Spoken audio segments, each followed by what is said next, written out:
Parole de Dieu quotidienne. La conviction religieuse est la substance de la foi en Dieu de la plupart des gens. Ils sont incapables d'aimer Dieu et ils suivent Dieu seulement comme des robots, incapables de vraiment aspirer à Dieu ou de l'adorer. Ils le suivent simplement en silence. Beaucoup de gens croient en Dieu, mais très peu aiment Dieu.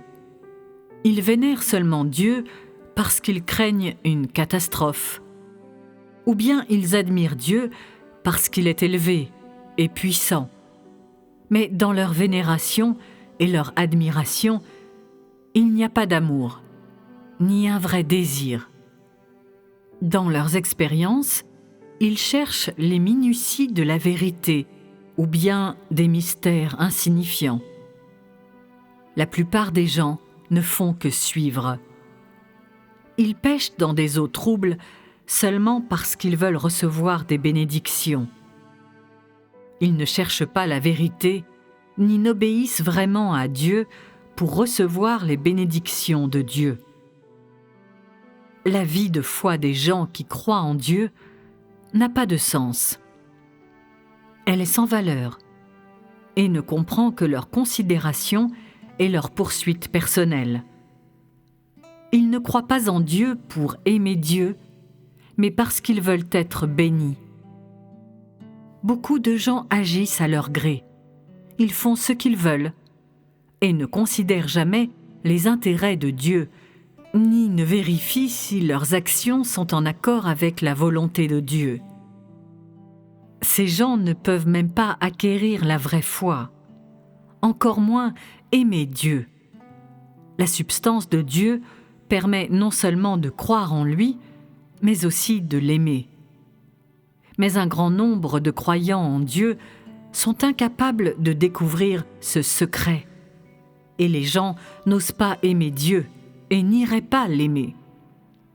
Ils n'ont jamais découvert qu'il y a tant de choses aimables en Dieu.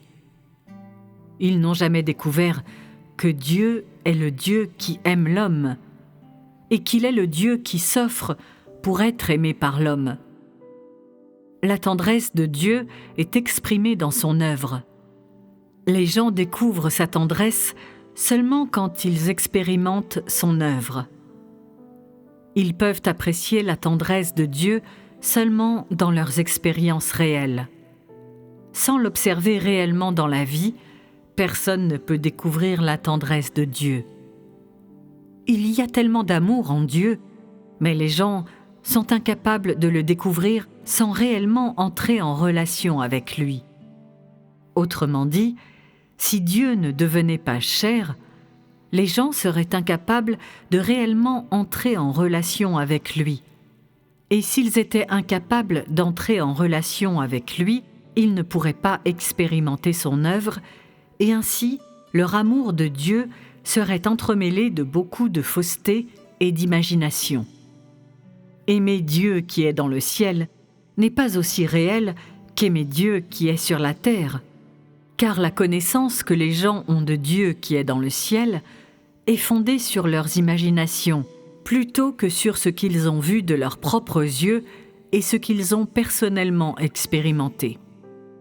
Quand Dieu vient sur la terre, les gens peuvent voir ses actes réels et sa tendresse, et ils peuvent voir complètement son tempérament réel et normal.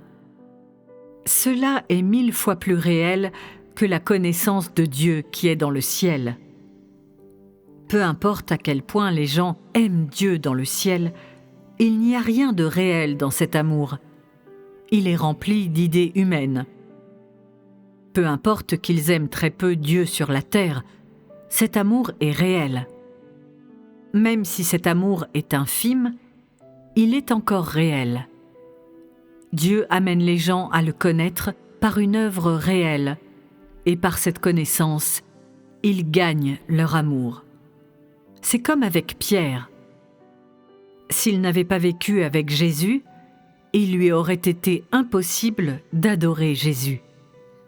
Ainsi donc, sa loyauté envers Jésus était fondée sur sa relation avec Jésus.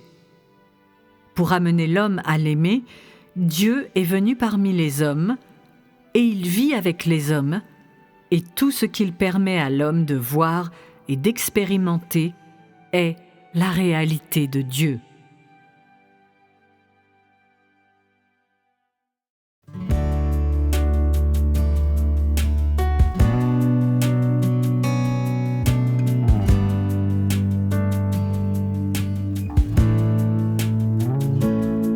L'homme ne doit pas seulement croire